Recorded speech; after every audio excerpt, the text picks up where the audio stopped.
Stand by. We're going live. We're going live. 10, 9, going live.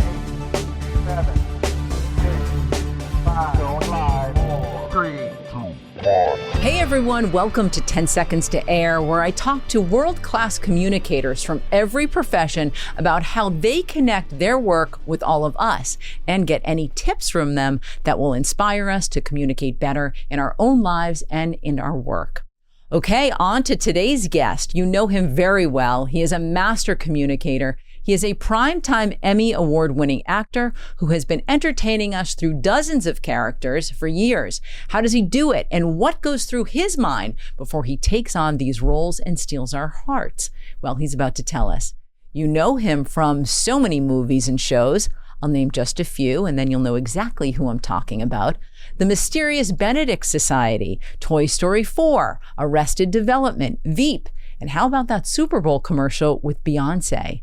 That's right, Tony Hale is here to tell us about his new projects and what's happening from the inside that allows him to connect with all of us. Tony, you have been everywhere. You are all over the map right now. It's so funny because like when, as an actor, many times they'll release your work, even though you kind of did it over the course of a long time. Sometimes it'll all come at once and then it looks like, oh my God, you're okay. like working all the time. But it's like, it's such a, after having done this for 25 years, it's just so random when they release it. Cause I know, but like, you know, big like 2 or 3 months will go by, but sometimes when you're not working, but then they'll release all the time. Like, Tony, you're like really, right. You know, it's such a weird business that way. So to us, it feels like you're everywhere. Yes. And to you, you're like, whoa, it's just like a freelancer. You're just kind of gigs come, gigs go, all that stuff. Yeah. So before I get to the first question, I have to get to the first question, the elephant in the room, the Beyonce commercial. Beyonce, the typical combination, me and Beyonce. Who would have thought? Oh, everyone. It's the obvious mashup. It is obvious. So obvious. Yeah. It was wild. I do remember getting the call from my agent being like, you know, they're interested in you for a Verizon spot. And I was like, great, that's so fun. Because I used to do commercials years and years ago in New York, and I had such a great time doing it. And then they said, you know, it's with a high profile client. And I was like, oh, that's fun. And then they said Beyonce. And I was like, I'm sorry. Say that again. And she was lovely, man. Like she was so cool. And, you know, she's iconic, obviously. But, you know, sometimes you don't know what they're going to be like. And she just could not have been kinder and humble and obviously very talented. And, you know, then comes along me, the little quirky sidekick. Hey, B. So what was that like when you first met her? We were, Martell, who you know, my wife. Yes. We were on set because my wife's a makeup artist. And so she did my makeup for the shoot. And we just kind of showed up and it was on the Universal lot. And I mean, when you know, it's Beyonce, so it's quite a production. And for those who've seen the commercial, they just did a beautiful job with everything and it looks fantastic. But it's a full show. And they had her for a day. And then I came back the next day to do kind of my reaction shots. So she had 9, I think it was like 7 or 9 costume changes in a day. Wow. And that's also hair and makeup and everything like that. And I met her and she was great and so nice. And then I just I was in the same outfit all day. So I was just standing around like eating craft service the whole time.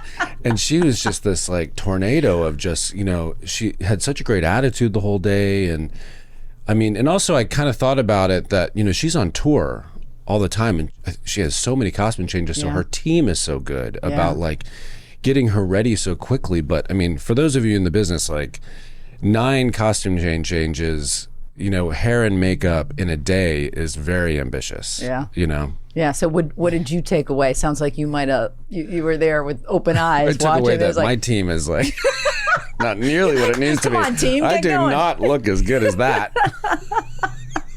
There's not a lot to work with, but my gosh. Yeah, what your daughter must have been. Well, she didn't. Over the moon. Yeah, she. That was kind of the hard part.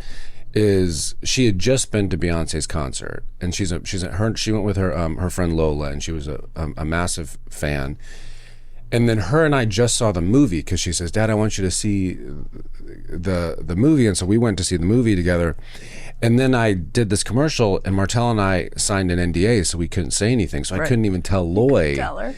And that was the heartbreak. And I think she said, what are you guys doing this weekend? And I said, oh, we're shooting like, what did I say? I said, we're doing like a, what are they called? Like an informational video for some tech company. Oh yeah, like a PSA kind of a thing for like a tech company.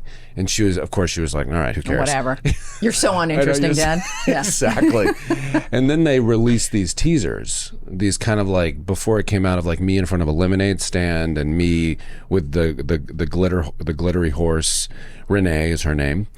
And then my daughter saw the lemonade stand, and at first she was like, oh, that's interesting. And then her friend was like, that song in the background is Beyonce's song, Lemonade. And all I got in my text was, Dad.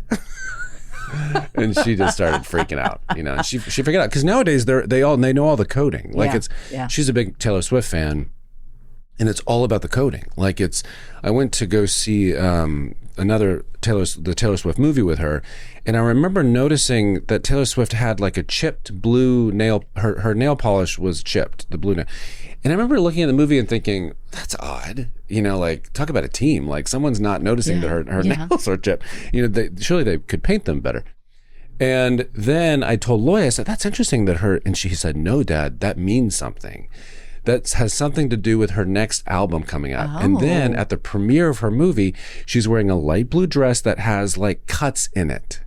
And it was all connected. Oh. And I'm like, these people are brilliant. Yeah, like just all the coding and stuff, Well, and they pay attention, like the kids, the teenagers, they pay attention to all those details. Oh, yeah.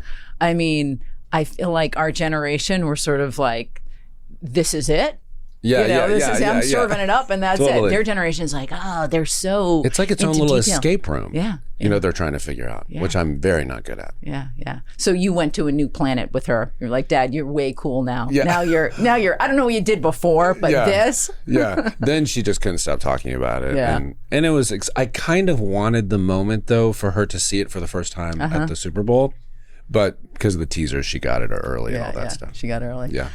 All right, so I'm going to get to the first question, which I had asked you about when I told you about the podcast. Oh, and yes, I said, yes. And you immediately knew what you wanted to say. Okay. So what goes through your mind 10 seconds to air? 10 seconds to air.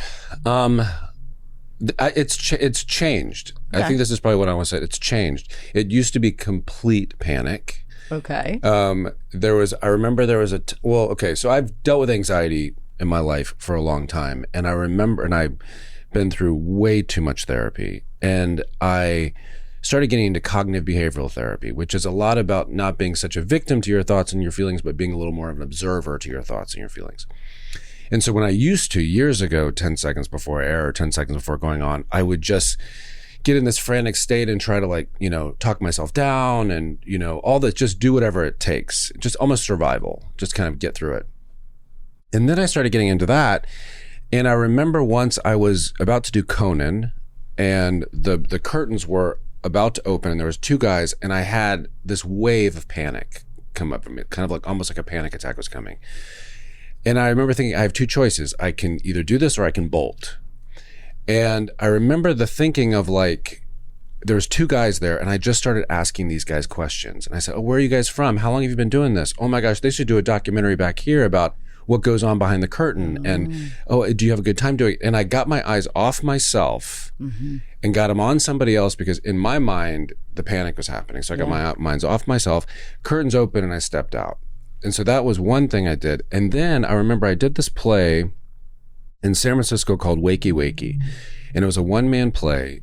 And I remember having these thoughts like, oh my gosh, I'm going to have a panic attack in front of 1,000 people every night. It's just these kind of like thoughts. And then through this therapy, one thing I started to do was, where I used to try to push these feelings away, it only made them bigger.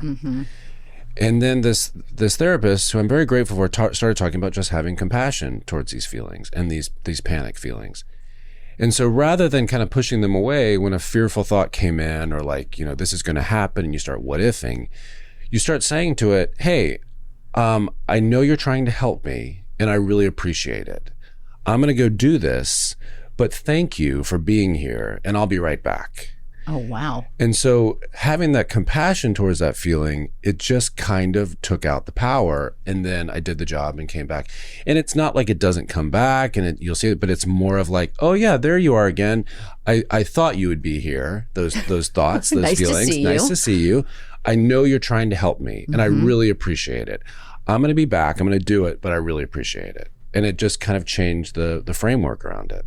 And do you get back to it after Conan or after whatever it is that you're going to do? Do you go back and deal with that? Oh yeah, that's a good point. I mean, it's not a bad idea to kind of be like, hey, I'm back. Thanks for trying to help, or maybe having, because afterward there's kind of more of that relief of like, oh, I did it. And, Yeah.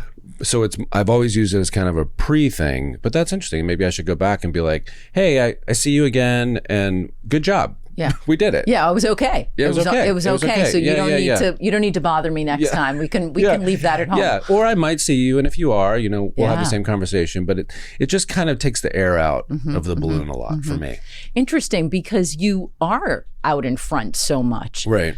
And what is it do you think you're thinking of? What is the panic that's coming? What might happen, Yeah, I think I know that it probably triggers, teenage young insecurity stuff. Right. That feeling of the actor's nightmare of you're on stage and you're naked, or you forgot your lines, or which is, get to the root of it, shame based. Yeah. You don't want to make a fool of yourself. You don't want to be made fun of. Just those eyes on you. Yeah. I mean, it's all that. I think it's all that kind of stuff. Yeah. I can relate to that because in my TV days of doing the news, you really rely on this teleprompter. Oh, And yeah. if that teleprompter goes out, sometimes scripts haven't come, things are changing all the time. Yeah. So you're really talking about being in a hot seat. You're in a hot seat. Yeah. I didn't have that kind of anxiety then, but for some reason now or much later, I have this reoccurring dream that I get out there, that everything's changed. Yeah. I have no scripts. Yes. And there is no teleprompter. That's and the same actor's nightmare right there. What do you Forget do? the lines, Yeah. all that kind of stuff. Yeah. Because there's something about left to my own devices is not going to be enough. There's something about like not trusting myself, because obviously you kicked in. Yeah. And you I mean, figured something never out happened. and, Never actually happened. And my natural will kick in, but there's that fear that this is not something I can trust. So how did you get started in acting? I was an Army brat, and we moved 7 times before I was in the 7th grade. And then in the 7th grade, my dad retired the military. We moved to Tallahassee, Florida. It was in the South. This may be shocking, I'm not an athletic kid. I wasn't a big athlete. You played pickleball. I played pickleball, Okay. thank you. Yeah, All right, yeah. I don't know if that's athletic or not. It's still out. All of a sudden, the pickleball community starts revolt. So I was not an athletic kid. My brother was. So in the South, sports and football is it's like just such really a big. cultural, it's like its own religion. And so I didn't really kind of felt lost. And my parents found this little theater called Young Actors Theater in Tallahassee, Florida. And my neighbor, because of our neighbor Mimi, and signed me up. And it was like a place that I felt seen. I could be silly. There was just kind of this click that happened with me. And I keep saying I think, but I know that this is why I'm such an advocate for arts education, because even if you don't go into the field like I have, there are certain personalities that need that environment to thrive. Right. Like they need that environment to feel seen. And it's not, a one formula equation for everybody. And I was one of those kids. So I just loved it. I loved making people laugh. But when I went to college, I didn't know if I could make a career out of it. So I studied journalism. And Another thing you might not be able to make a career out of. Well, nowadays, I don't even know what they tell journalism students, because when we were kids, Yeah. it was like newspapers, Yeah. and or ad agencies are still around, but it was like there was like print, and you get those jobs, Yeah. and there was one source or maybe 5 top sources, Yeah. and now obviously it's the wild west out there. Yeah. So I don't know And how you what had they a tell them. criteria that you had to follow, and Yeah. this is how you checked facts. Totally. And you were Totally. sort of, now I don't know what happens there. Yeah. And I will say, like, even though I didn't go into journalism, I am so grateful for studying that, because it really taught me the power of editing. Because nowadays I look at a script, or if I'm writing, I know how to cut the fat out.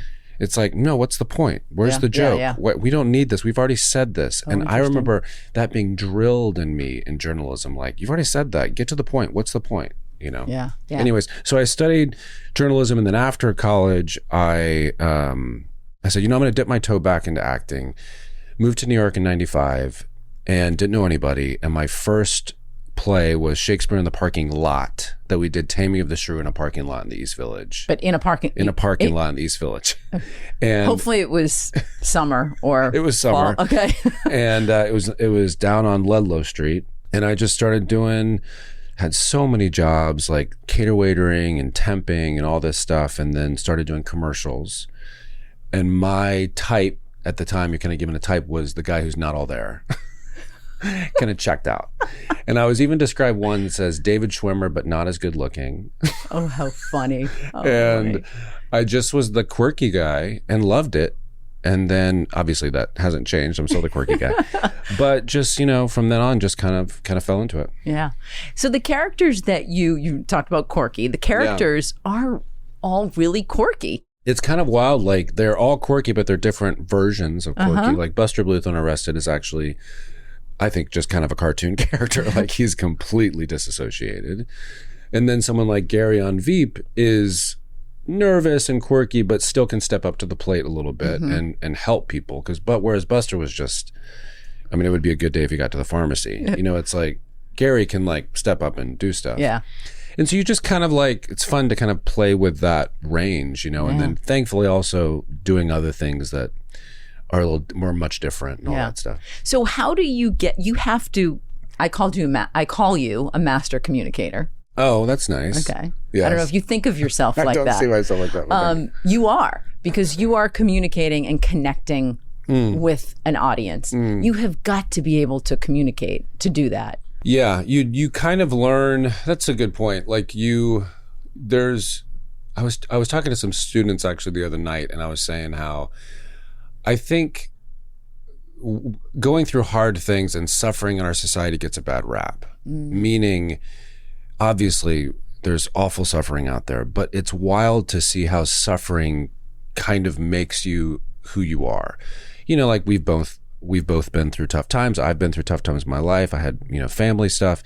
But even though it's hard, I learn an empathy because of it. I learn how to see people differently and meet people where they are differently. I actually struggled with anxiety, which was not my favorite thing as a kid.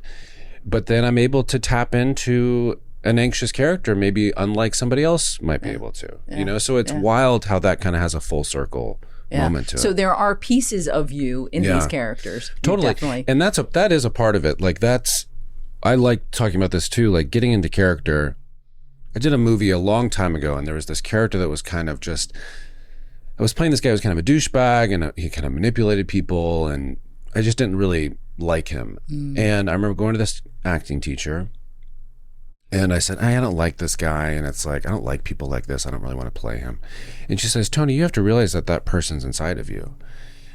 And she's right. Because the fact is, I've been manipulative in my life. I've been a bit of a douchebag. I'm not proud of it, but I have. I've had arrogant moments. And the more that you see it in yourself, you're not necessarily playing an idea of a character, you're finding it within yourself. And I think because of that, you'll give the most authentic representation of that character as you can. And what's also true about that is what a lesson in life, because I think about people in my life that have been hard, whatever, and I don't like. But then I think about them and I go, oh, what is it I don't like about them? Oh, they have like an entitled part about them, or I just don't, they kind of seem unkind. And then the truth is, I've had entitled moments in my life. There are points I haven't been kind to people. So when I can see that in myself, it draws a bridge with people rather than the judgment. Because the whole lesson with acting is you just cannot judge your own character. You have to have compassion on your character, because that's when you're going to find them in yourself. So you're finding it in yourself and then making that connection with the people in the audience. Making that connect, because I think when I find it in myself and I bring it out of myself, that's when somebody in the audience is going to connect with it. Because I'm not almost putting on a character, cookie cutter idea. Yeah. I'm taking it out of myself. And then it's like, then I think that's when an audience resonates the most with it. Yeah. So talk about the Gary character for a second. Yeah. How much of that is on script? And then how much of it is you bringing something else to that character that develops over the course of the several seasons? Yeah. I mean, he was written as kind of a sycophant and a lapdog and, adored her. And then, it's the kind of thing where this is what's so fun about being on a TV show, because you have the time for something to evolve if it keeps going. Whereas on a standalone thing like a movie or not a theater, but mainly a movie or something, you don't have that kind of time necessarily. So Gary evolved, and the writers will see kind of what I'm bringing to it, and then kind of write to that direction, And so I not to get blunt, but was addiction in my family growing up. And so I know how, codependency is something that I'm very familiar with and something I've worked on in myself. But just because I've worked on it, I can also tap into that, taking care of people and fixing people and feeling like it's my responsibility when it's not my responsibility. And Selena, she was my responsibility. Her happiness was my happiness. If she was not happy, I was not happy. And it's like, I know what that feels like. Yeah. So things like that, it comes out of me, and then it's kind of directed in a way throughout the season. So it does evolve as the seasons go on. Yeah. Putting your own stamp on it. Yeah. So one thing that I love when I watch you perform or when I watch your characters is you have such great facial expression. I'm sure you've heard that before, right? Yeah. So talk for a minute about the use of your face and body, because a lot of people who perform or have to do something at work and they get up there. I work with these people and they sort of leave that behind. They don't think about the face and they don't think about what their body can do. They're very focused on what's on the page. How do you bring all of that to the character and to the audience? Yeah, well, I mean, speaking of Veep, he was so not allowed to talk that he was literally called a bitchy mime.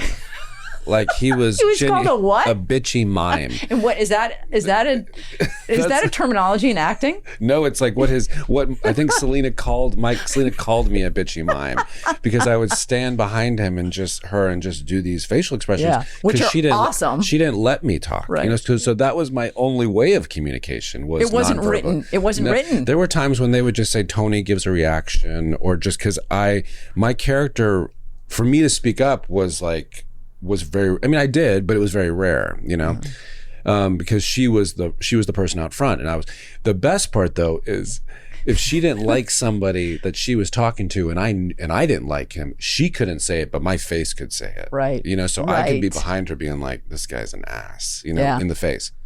But in terms of the nonverbal, we grew up with, Tim Conway from Carol Burnett Show, Bob Newhart, specifically Bob Newhart. Tim Conway's more the physical. His physical, the mastery he had over his body with comedy was obviously, we all know that sketch of him as in the dentist office with Harvey Korman, and he makes his whole body numb from the equipment without. It was supposed to make the patient. Now all this, it's just masterful. It's masterful. Yeah. So his was like a dance that he played with his body, which I just was obsessed with. Whereas Bob Newhart, he had a different mastery with his body because he would stand there and the smallest gesture in his face you could read. So his tension and discomfort in his body by just raising an eyebrow or looking to the right and to the left and doing hardly anything. But the power of those small gestures, I was like, that's crazy. That's crazy. So I really, those two guys, I just studied, and not study is not the right, I don't like that word because I feel like it was intentional, but I was more just enamored with them, you know, observing them and not realizing I was studying them, right, you know? Right. And so I think just, it kind of taught me the power of the physicality and the power without saying any words, you know? And I think just naturally, and just like being on stage and doing something and then looking to the right with your, and seeing the reaction of just that small eye movement or the small gesture, the power of that is sometimes so much more powerful than giving a monologue or a speech or whatever. Yeah. It's amazing how people sort of in their normal life don't really think about how powerful that is, or that it can be. Yeah. Which brings me to, you do a lot of work without your face and your body, where you're doing voiceovers. In fact, Inside Out 2 is coming, right? Yeah.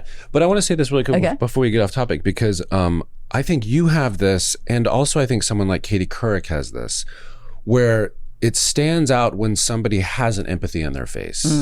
Because you, in your line of work or journalism, when you did that so much, if somebody did have kind of a stoic, mechanical presence to them, it was tough to engage in them watching it, you know?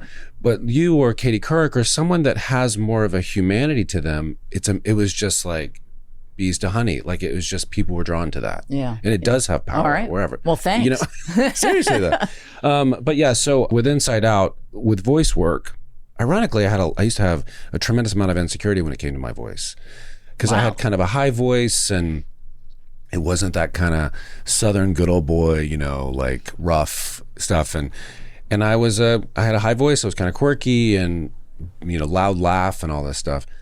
And again, to see how it's kind of used in my career, I love animation. I think it's a place where you're just in a booth and you just act, especially children's animation, because there's the simplicity and the freedom to just go completely off the rails, you know, and because that's what kids, the silliness, and just you let loose. I mean, that's just, you play really evil or really like quirky and loud and nervous, and you know, I'm doing fear and Inside Out, and just screaming the whole time and pratfalls, and it's just, and a big lesson I learned with voice work is I used to be very nervous because all they heard was the voice, because I was a guy that relied on my physicality and the face and all that stuff, and I was like, oh my God, they're only getting this. But then I realized, I have to do the whole performance in front of the mic. You know, it's not like I have to stand still. And so I just started doing the same thing I would do on stage or in front of a camera, in front of the mic, because then that energy would then be transferred into the mic, and that's when it turned for me. So you really are doing all of that. Fully, like just silly, and to the point where the sound engineer many times has to say, Tony, you got to stay close to the mic, because I'll just like go all over the place. You're just and using they're like, the room. Tone, you got to like, you got to stay close. So you play, let's talk about Inside Out. There's Inside Out 2. Such a great movie. Inside Out 1 was such a great movie. Riley, the main character, the girl, is now a teenager, right? So fear in a teenager, and we talked about having anxiety, where does it come from? Probably my teenage years and whatnot. So what is this experience now as fear in this teenage girl? It's man, it's so layered, and that's what Pixar does so beautifully. Because for the first movie there was the 5 main ones, and then now that she's a teenager, these other ones, anxiety, embarrassment, ennui, envy, start to take over. And then the main emotions are kind of pushed to the side, to where I actually in the trailer say, now we're suppressed emotions, because it's all about anxiety, it's all about embarrassment, it's all about ennui. But the base of it, those 5 emotions are still there, but they're not as paid. They don't have the front seat anymore. Yeah, not prominent. But the thing is, like, for all of us, you know, I think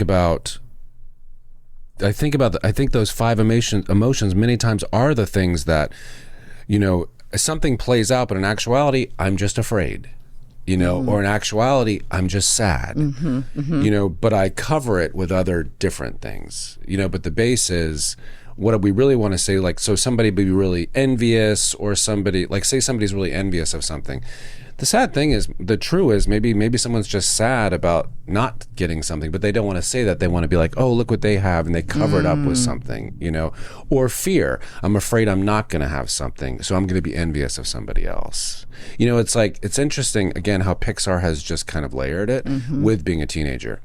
I really, really wish that this movie was out when my daughter was a teenager, because it's going to be just not just a fantastic tool for adults, but for teenagers to feel seen. You know, it's like, oh, I'm not crazy for wanting to lay on the couch all day and look at my phone or be bored, or if I'm super embarrassed or I'm really anxious, just to feel like, yeah, that's me. The puberty has completely taken over. Yeah. You know? Yeah. Fear, it's interesting that you talk about all these different layers, because I want to ask you if you think that over time, back in our day, when we were teenagers, there was not anxiety, and we didn't have these other Nobody words. was talking about it. Nobody was talking about that. I don't even know if there's a peanut allergy in there. You know, like, where'd peanut allergy come from? Exactly. So I'm wondering how you were able to access so many layers in fear in this role. Without maybe having had that verbiage. Did you have to learn that? Yeah. I think, oh man, fear. I mean, he's just so, this is I think the big difference. I think I'm communicating this right, but like, fear had more of what is happening, and anxiety was more of what could happen. Okay. So fear, what I was playing was what was in front. Like, there's this great bit in the trailer where there's a sarcasm, and there's a huge chasm in the earth, and they call it sarcasm because a character will go, and we're so glad you're here. They'll scream it to somebody else, but it's heard on the other side is like, oh, we're so glad you're here, because of the chasm. Yes, and fear comes up, and he goes, what is this? You know, and it's interesting because it's only fear reacts to what's actually there. Whereas anxiety comes along and it's like, oh my gosh, what does this mean? And what's going to happen? And this, you know, creates all these narratives of what could happen. Right. Because when I have to be honest, when I came in, I was like, I didn't see the difference between fear and anxiety. Like, I think those are kind of put together a lot. But after doing this, there's a very strong distinction. You know, it's like fear does have that, oh my gosh, that happened. Whereas anxiety is all these what ifs that we can live in. Which I have to say, as a teenager, is so tough. It's very tough. Right? Very tough. As a parent experiencing your teenager like this, there's so much that's come out that I wish I had when my kid, forget about me, you know, like, forget about us. Our teenage years are long gone. If we remember them, great. Yeah, exactly. But for our kids, there's so much stigmatism. There's so much that they feel bad about or embarrassed about or are afraid to do. And obviously you talk about this a lot, I'm sure, but it's like, and the trap of social media. Yeah. I mean, it's just because because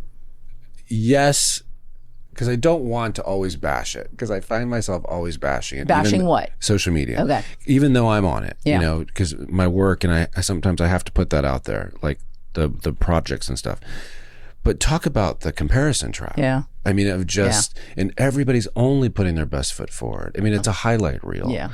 But even though we know that, even though I know that, as a 53-year-old man, I know that, I still fall into the trap as a 53-year-old man, much less a 14, 15, 16-year-old kid who might know that. You think even more is going to fall into the trap that this is real. And that's what freaks me out the most. Yeah.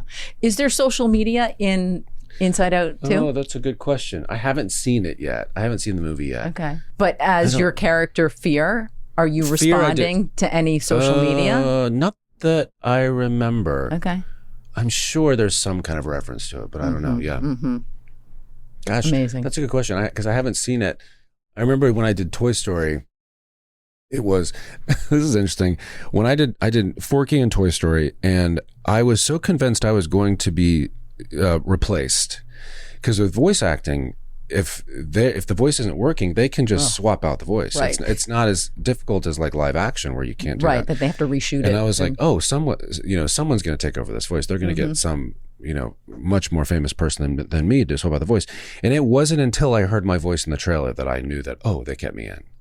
So then it was like a month before I saw the movie, and I was like, this is amazing. But like for months leading up, I was like, oh yeah, Jack Black's going to come in and take it over. But why did you think they were going to take it over? Just because I've worked in animation, and I did a show, this Archibald show, for so many years, and I know that, and I get it. Like if you're doing a story and something about that voice is not matching the animation that has been created, I get it. Like we have to find the voice that matches the image. And so, here's this little spork of a character that, if my voice doesn't match, they can easily swap that. Right. I think that's a good lesson when you're anxious about a project or nervous about something. Yeah. I always tell my kids this, and maybe you can relate to this, is it may not happen. What are you worked up about? It may not happen. The curtain on the Conan show, it might not open. And then what, Tony? Yeah.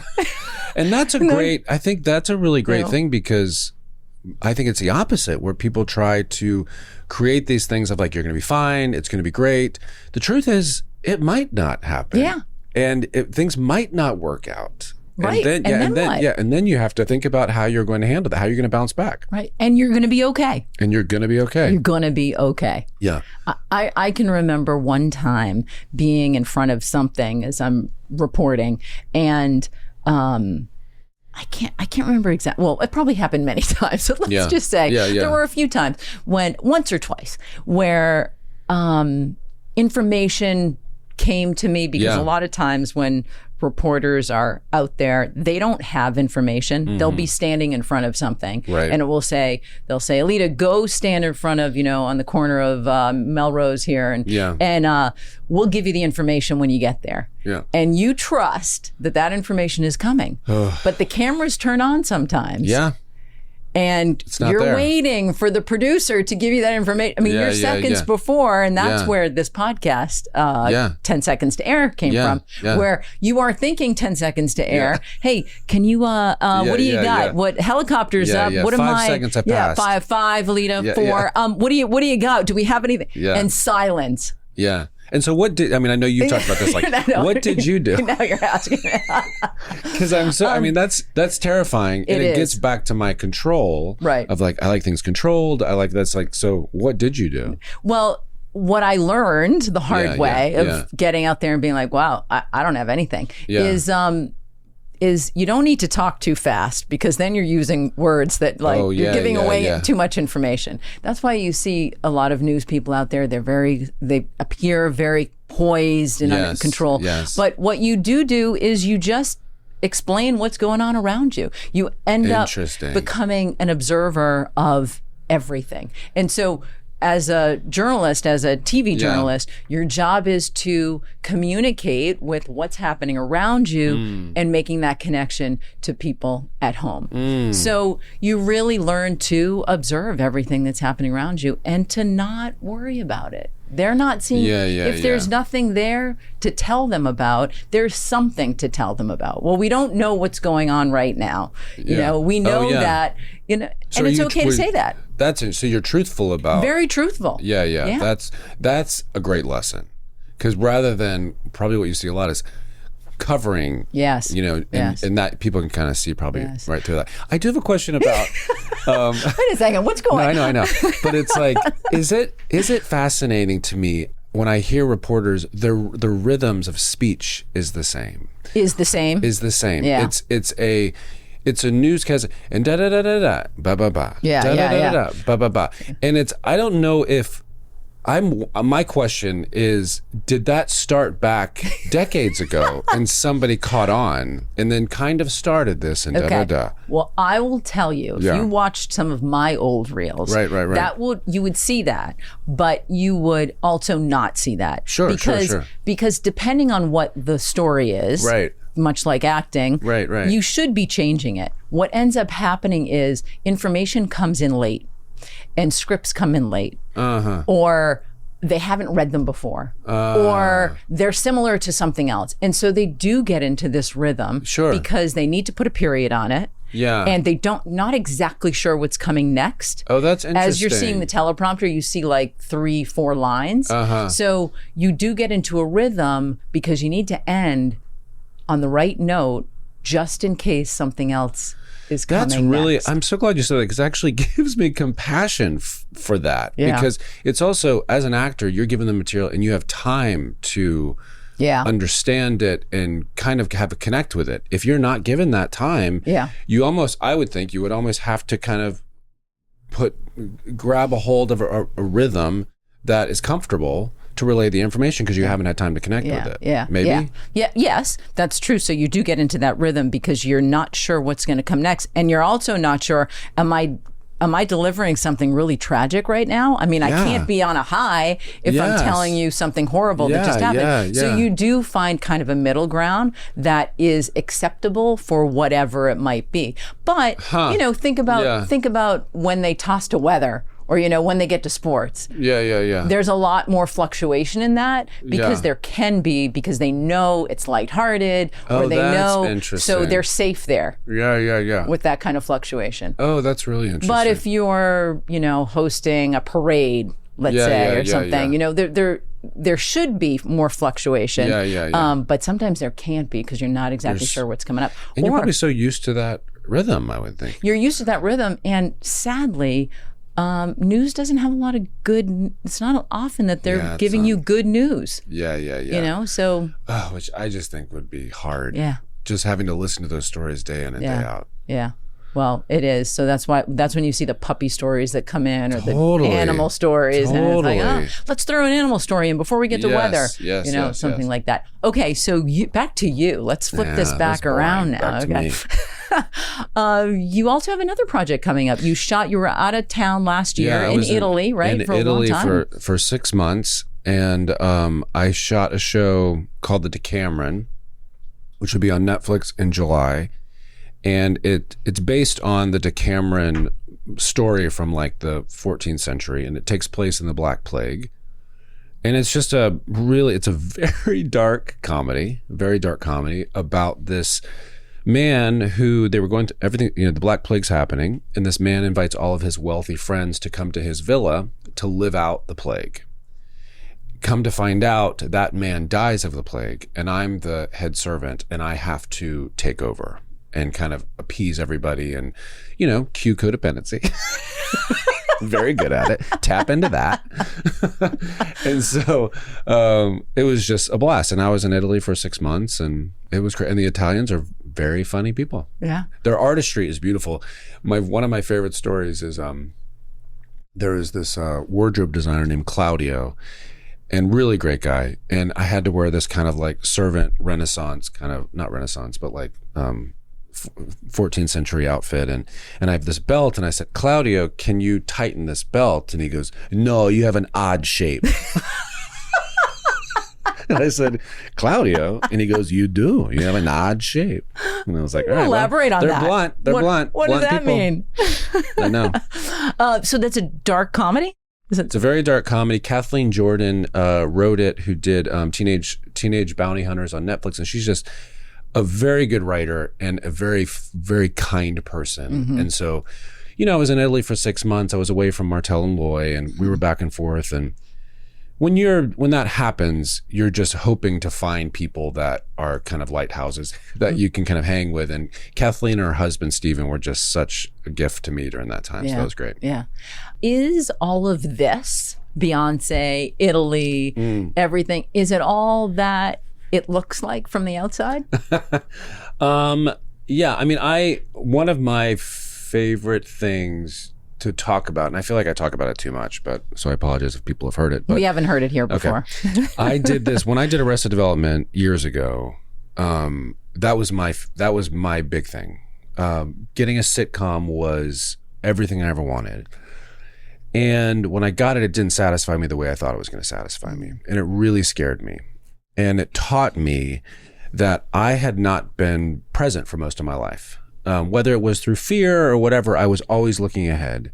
And I was also always looking into other people's lives. I was like, oh, they have that and they have that and they have that. But I gave getting a sitcom a lot of weight. And when you give something so much weight, you just can't, and you get it, it just can't match the weight you've given it. And so I did this children's book called Archibald's Next Big Thing about this little chicken that gets a card in the mail that says your big thing is here. And he's like, where? And he goes on all these adventures. But every time he's on an adventure, he's like, I got to get to my next big thing.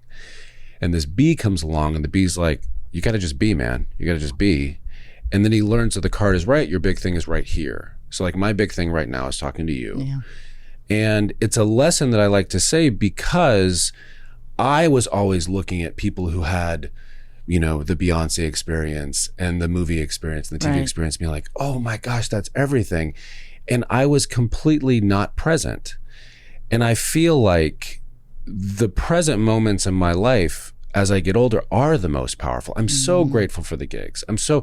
But it takes work to be present because all that other stuff, it really is fluff if you're not looking around and taking it in and taking the present moments with all that kind of stuff. That's icing and it's fun. But as I get older, it's the simple stuff that has the power. You know, I like to say that because it's in this business, people will say, you have value when you have this. You have value when you get the Beyonce gig, when you get the TV gig, when you get the movie. And it's just not true. The truth is, I told this to students the other night, your value right now is going to be the exact same value if in 10 years you win an Oscar. Your value doesn't change. And I think that's the lesson I love to talk about, that I'm myself waking up to. If this person that you are now knew all that, how would that have changed where you were for Buster or even before that? I think it would have. It's a tricky question because it's going through that stuff that has made me where I am. And I would never, ever give any of that up. Yeah. It was hard, but I would never give any of that up. So I don't, but what it would do is, this sounds gross. I would have had a better time. Yeah. I would have had a better time because it would be an unveiling of things and surprise and enjoyment of them and connection with people rather than this circle of expectation and, you know, disappointment and all that kind of stuff because of my own giving things too much weight, if that makes sense. So what do you do when you're not with Beyonce and I know I talk like we're best friends. We like work together on one day and she's lovely. What do I do? I mean, Wait, can we just hold on that for 1 second? Do you think that she was there in her dress, you know, changing 9 times and she was going like, hey, where's what's his name? And then they started to go, he's at craft service. And then she said, yeah, figures. Where is he anyway? Is he changing 9 times? No. Exactly. He's eating jelly beans in craft services. Pretty much. Like my wife and I, we had friends over for dinner last night and I like to cook.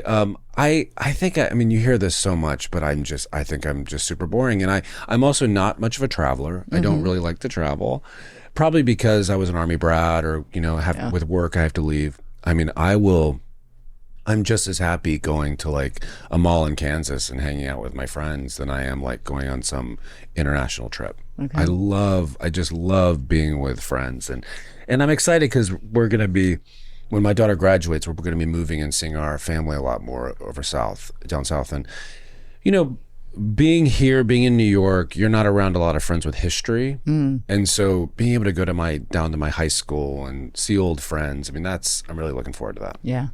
Wow. Okay, Tony, what, if any, advice do you have for those people out there who haven't quite yet made it, maybe, who are still looking into the future? I know you did say you touched on enjoy the moment right there. Sure. But anything else that you want to mention? Yeah, I mean, if it has to do with acting, I think that value is a big thing, that just recognizing your value is your personal value is not going to change. But also, I would say, don't look to New York or LA as the meccas of where you need to be. When I'm talking to kind of young artists there's so much power in looking around you and taking advantage of opportunities around you. Because as you know, even with getting experience on the field and journalism and stuff, the more comfortable you can get in doing things around you on stage, in front of the camera, then when whatever does happen down the road, you have a base of comfort that you can just ease into it rather than jumping into, a huge ocean of opportunities and you're like, you haven't had the experience yet. I think that's a really, really big deal. And another thing I tell people is before investing in your quote career, invest in your community before you invest in your career. Because when I was in New York, I had a really solid group of friends that God willing, I just really found a really strong group of friends. And with the amount of rejection in this business, when you do not feel seen, when you're just in a sea of people that look and act exactly like you, having that community, having those friends that see you beyond how the industry sees you, that's what kept me going. That's what gave me longevity. And having that community and that foundation was everything. I love that. Yeah. It is so hard. It is. And you do have to move around a lot. I moved around a lot too. Yeah. And finding that community and finding your people is just, it's a safe space. And it's what really matters. Yeah. It's what really matters. Tony Hale, hey, thank you so much. Thanks for having me. Yeah, this is fun. great. It was really fun. Thank you.